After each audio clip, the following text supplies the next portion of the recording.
Tales of Tomorrow presents Blunder, starring Robert Allen and Anne Laurie.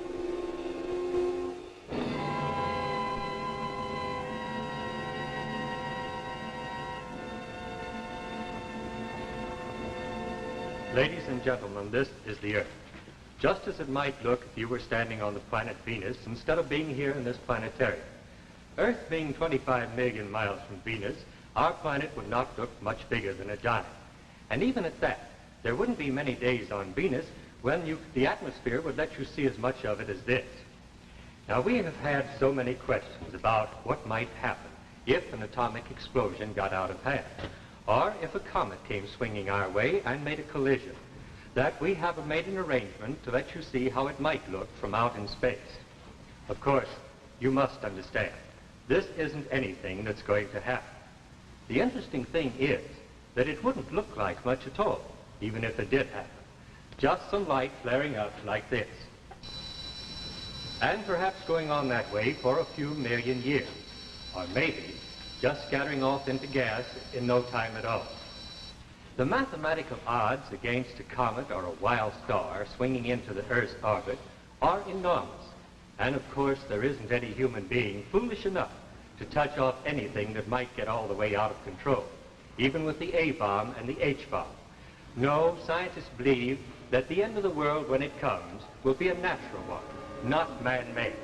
And it will not come for a matter of some 15 billion years.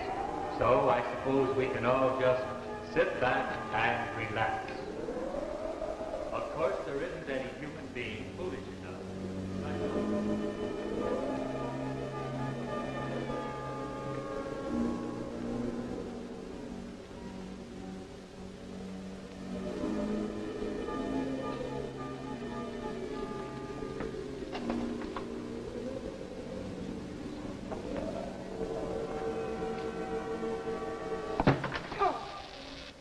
You're not going to... Oh, no, Jane. I'm just getting things ready. You see, the activator doesn't work until the switch is thrown. Now, I told you the experiment wouldn't start till 9, and it won't. These last few minutes, Carl, they seem to take longer than all the years you put on this experiment. Well, at 9 o'clock, we'll know the answer. After the activator starts the bismuth reaction. Reaction? But, Carl, you can't go through with it, not until... Jane, I'm not backing out now.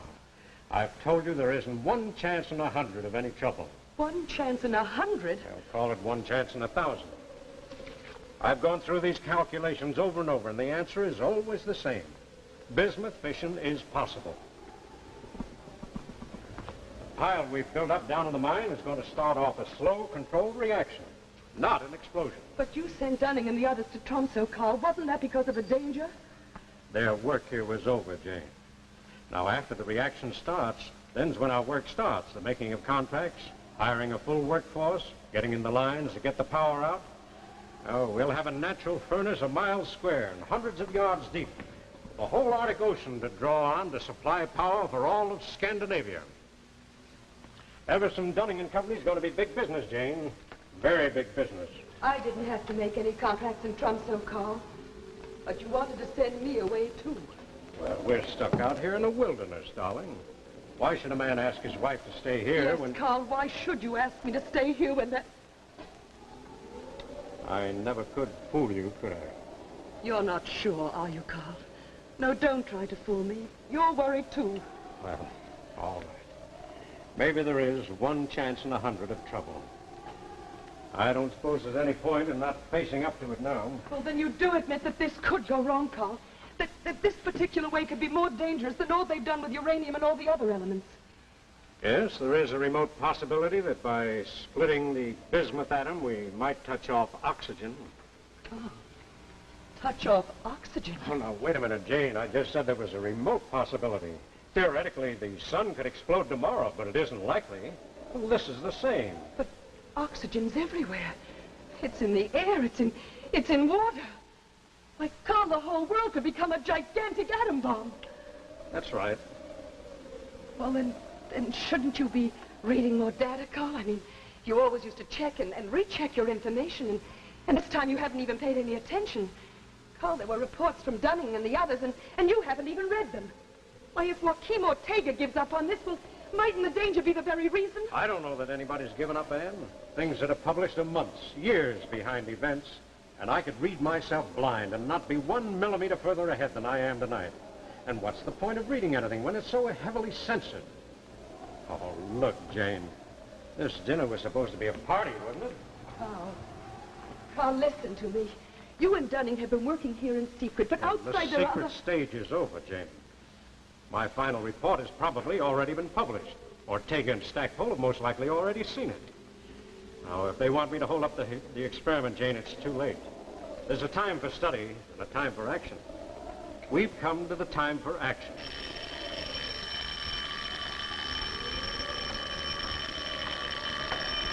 Running at Thompson, calling Carl Everton. Hello. Thompson. Hello, here. This is Carl. What is it? Carl, are you still holding to the schedule? All set. It goes off at 9. The thing is, someone's been trying to get through on the phone from London. I'm not sure what it's about. I can't take any messages now, Hugh. This is important, Carl. Well, I'll get in touch with you when it's over. I'll be busy till then, so don't try to call me back. Carl, listen to me. You've got to...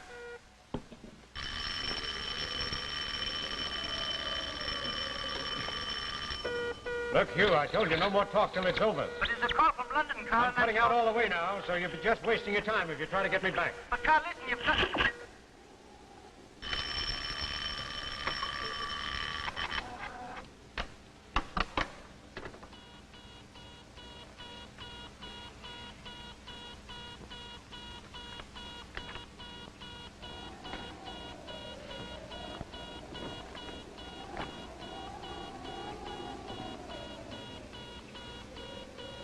Well, here's to the fission of an element they said could never be split.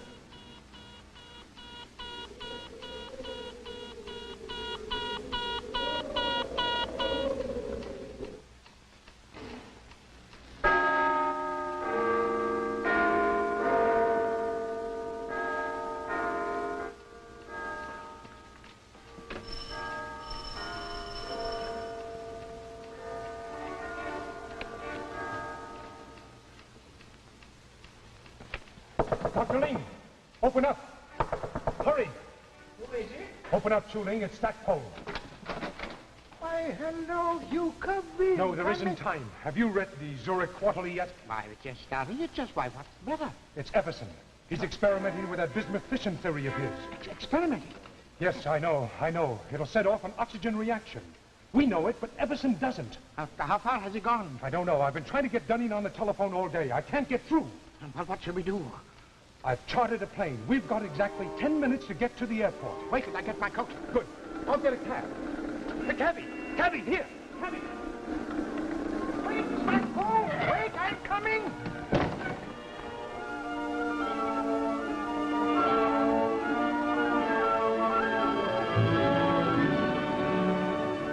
Grandfather, I think you better...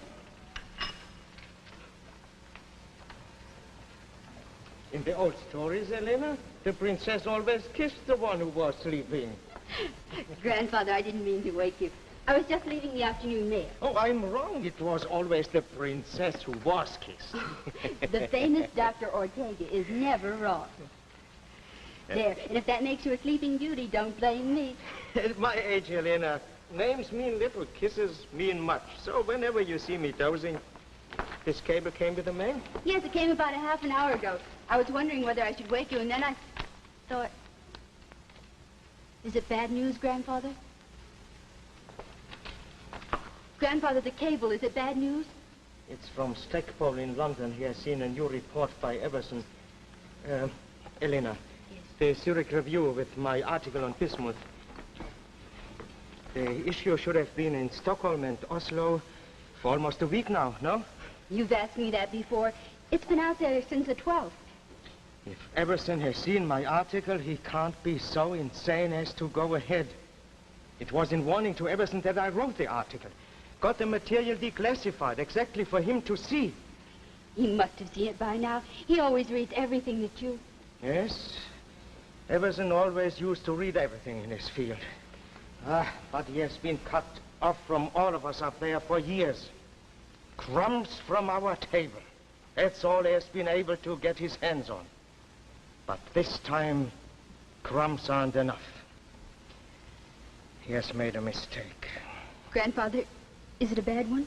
He's going through with his mine project. The one I wrote this Zurich article to warn him against. When will they learn that censorship works both ways? You mean he might start off a chain reaction that couldn't be stopped? There are no absolutes. It might stop when... When the Earth was gone. When the oxygen was gone. The Earth and all life on it would go too, of course. You said this is what might happen. By my equations, the probability is, well, call it a matter of some 200 to 1. You mean 1 chance out of 200 that Everson's reaction might get out of control? It's the other way round, Elena. The other way round.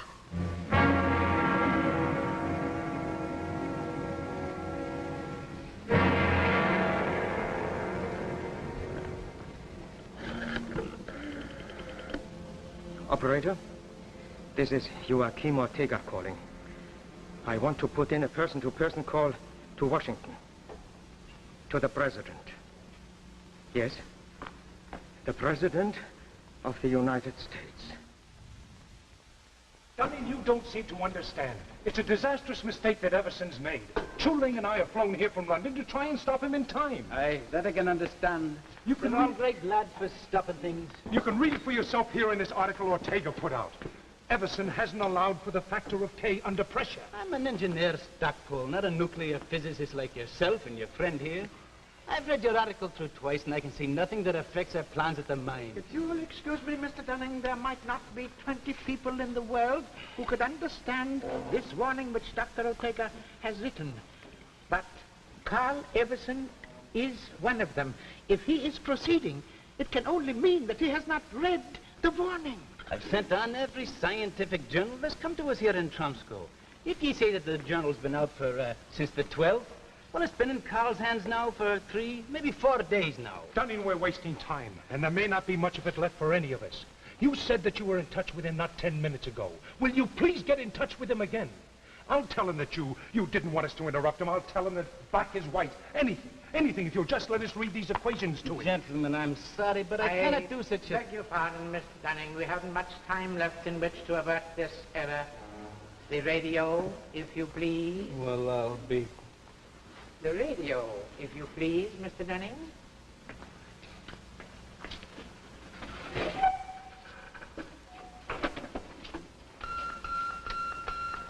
Dunning at Tromsø, calling Carl Everson. Dunning at Tromsø, calling Carl Everson.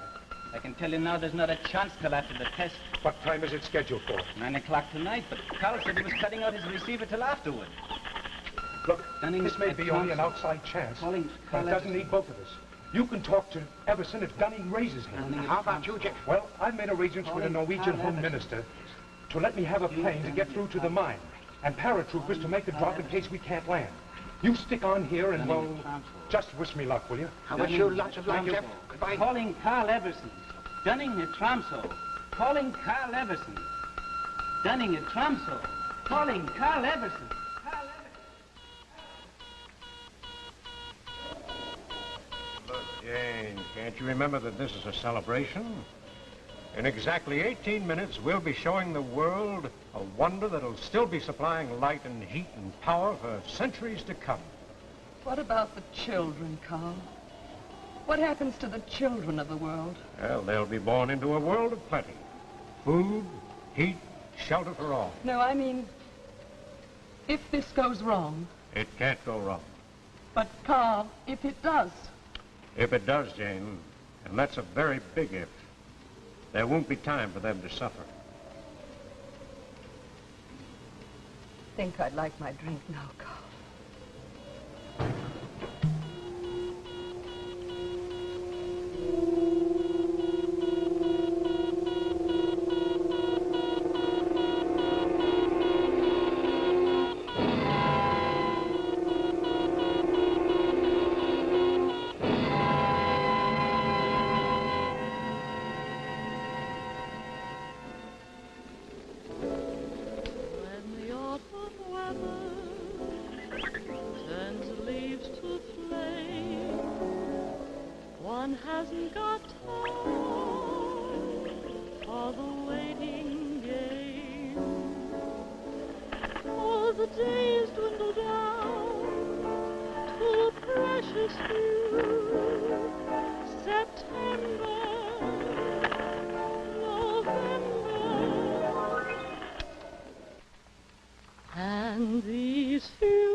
these precious days I'll spend. We interrupt this program to relay an urgent warning to Carl Everson. To Carl Everson, to Carl Everson. Dr. Ortega of America asks you to hold off until he can talk with you. Don't start the reaction. Hold off and call Tromso. Dr. Ortega asks you to hold off and call Tromso.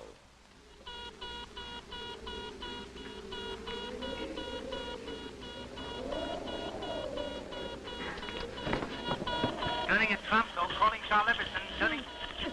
Jane. Thank God, it's Carl there. He's got to listen to me. Now, look, Jane, I didn't want you to stay on, but since you're here, remember you're just as responsible for this project as all of us. We've got to go through with it. I'm scared, Carl. Carl, I'm scared.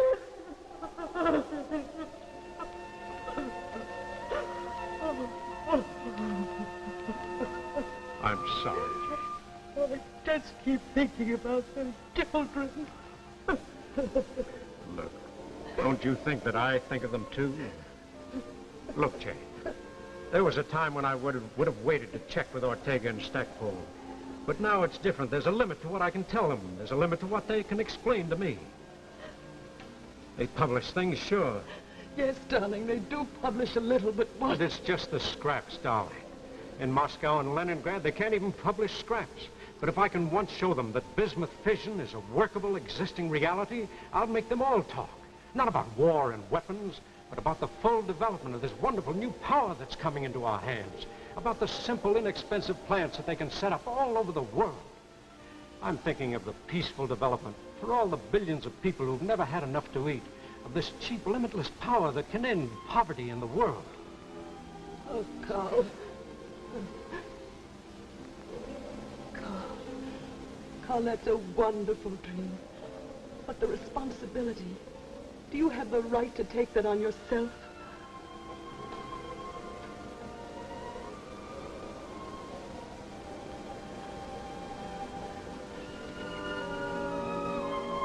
Dunning said that someone was trying to reach him from London. Well, mightn't there just be some factor that you haven't taken into account? Oh, darling, if you just talk to Hugh once more. What good will that do, darling? We know this is going to work. It's for all those children, for the whole world. It's got to work.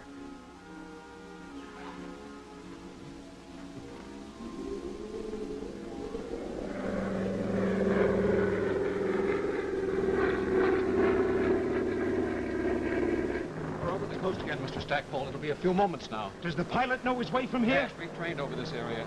15 or 16 kilometers, we'll be able to see the mine buildings. Good. And you might say a prayer that there'll be some buildings left to see. Carl Everson. This is Jeff Stackpole. Calling Carl Everson. Jeff Stackpole calling Carl Everson.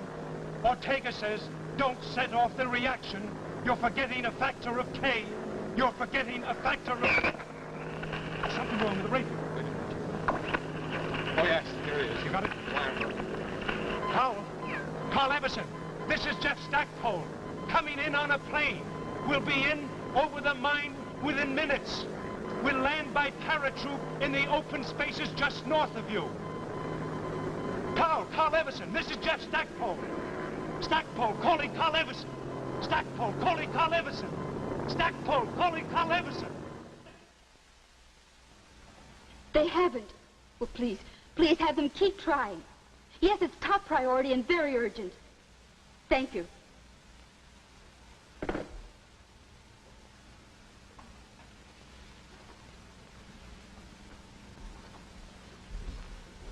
They've got Tromso, but they can't get through to Everson. Chuling's there with Dunning, but they can't get Everson to answer. Stackpole's gone in by plane. He should be dropping to him within minutes. Good. My dear, I think you are in trouble. You think I... It's your move, and I suspect you are going to lose at least the bishop. Grandfather, you just said that the whole world was in danger, that within minutes we all could be blown to nothing. And yet you can sit here over a chessboard and say... Helena, dear, they reach Carl Everson in time now, or they don't. If they don't, there's no remedy that can be devised against this irretrievable blunder. So, let's see about your bishop. Grandfather, Father. There must be something that we There's nothing more now. Not from here. What can be done is being done. Perhaps we've all been afraid too long. Now, I have regrets, but there seems very little fear left. Regrets? Big ones, little ones. I could wish to have seen you married. The new strain of melons we are trying out in the garden, how they'll turn out. Those are two of the big ones. For a small one, here's a formula on the properties of magnetic attraction at low temperatures that I would have liked to work out just a little further. But magnetic attraction has nothing to do with bismuth fission or perhaps with anything. But I'm still curious. Grandfather, you can put your mind to a new problem when... When I should be attacking your bishop and queen. Elena, I'm sorry. But it's still your move. You think I'm going to lose the bishop? Just watch.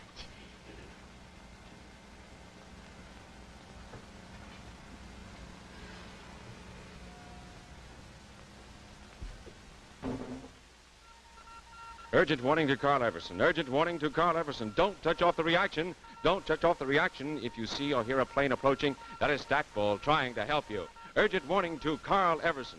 Dr. Ortega says you're wrong, absolutely, positively wrong. Urgent warning to Carl Everson. Urgent warning to Carl Everson. Calling Carl Everson. Stackpole, calling Carl Everson. Jump.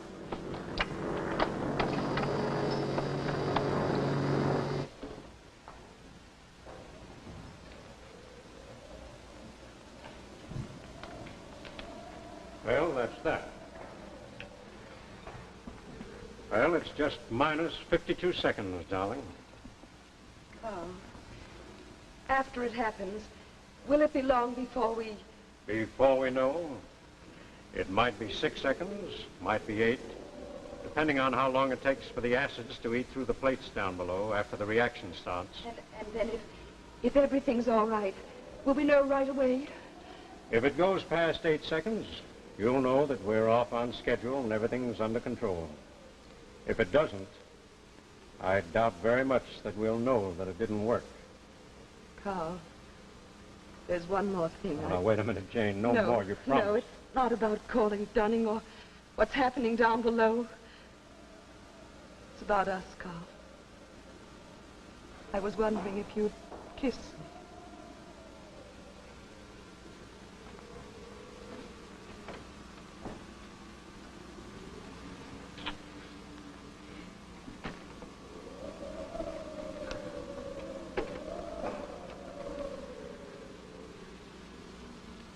Jane, if you say now that I shouldn't... No. I'm ready now.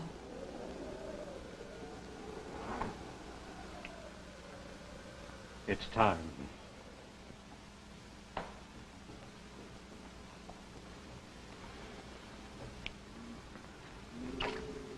Well, here's to the future. To the future, Carl. Whatever it brings.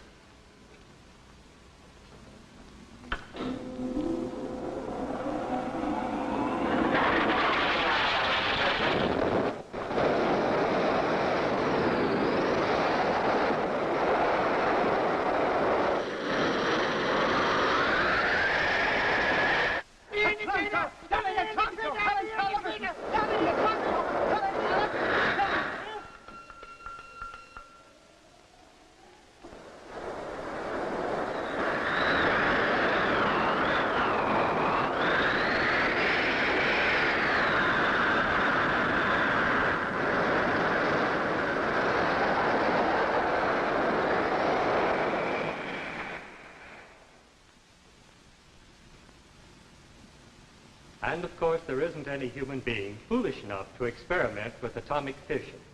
Our scientists know exactly what they are doing. There isn't a possible chance of a blunder.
Tune in next week at this same time when Tales of Tomorrow will bring into your home an exciting television play, A Child is Crying.